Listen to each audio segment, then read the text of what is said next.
দেশের জনপ্রিয় content creator Nuruzzaman কাফির বাড়িতে অগ্নিকাণ্ডের অভিযোগ উঠেছে।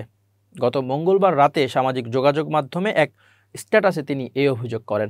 স্ট্যাটাসে তিনি বলেন, মধ্যরাতে আমার বাড়ির রান্নাঘর সম্পূর্ণ পুড়িয়ে দিয়েছে।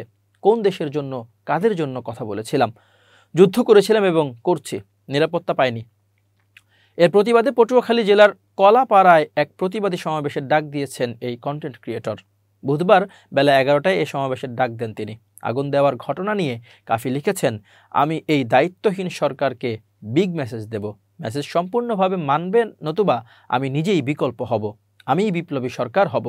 সমাবেশের স্থান নির্ধারণ করা হয়েছে কলাপাড়া থানার পায়রা সমুদ্র বন্দর 0 পয়েন্টে, 4 লেন ও 6 লেন সড়কের মাঝামাঝি হাইওয়ের পাশে।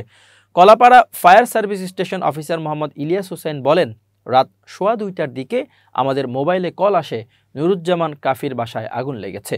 এমন সংবাদের ভিত্তিতে আমরা দ্রুত ঘটনাস্থলে চলে যাই। এরপর দেখি আগুন সিলিংয়ে উঠে গেছে। আমরা সর্বোচ্চ শক্তি দিয়ে দ্রুত সময়ের মধ্যেই আগুন নিয়ন্ত্রণে নিয়ে আসতে সক্ষম হই। পাশের গোয়াল ঘরটাকে নিরাপদে রাখতে পেরেছি। মানুষের কোনো ক্ষতি হয়নি, বাড়ির সবাই নিরাপদে ও অক্ষত আছে। কাফির গ্রামের বাড়ি বরিশালের পটুয়াখালী জেলার কলাপাড়া উপজেলায়। 2019 সাল থেকে তিনি ভিডিও কন্টেন্ট তৈরি শুরু করেন।